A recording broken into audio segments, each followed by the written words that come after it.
March 3rd marks the annual World Wildlife Day. This year, the theme is Recovering Key Species for Ecosystem Restoration. In southwest China's Tibet Autonomous Region, wildlife there now enjoys more natural space, thanks to the notable progress in wildlife protection over the years.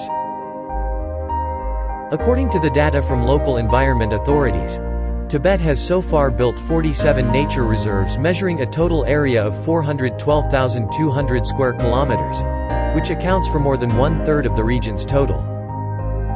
The region's wild ass population has risen to nearly 90,000 from the previous 50,000. The population of black-necked cranes has jumped to about 8,000, from the previous 1,000 to 3,000. The population of Tibetan antelopes has grown from 50,000 to more than 300,000, while the population of wild yak reaches more than 10,000. Last year, China downgraded the status of Tibetan antelopes from endangered to near threatened, thanks to active anti-poaching and biodiversity protection efforts. Tibet spent 20.23 billion yuan in ecological protection from 2016 to 2020, more than doubling the spending for the previous 5 years.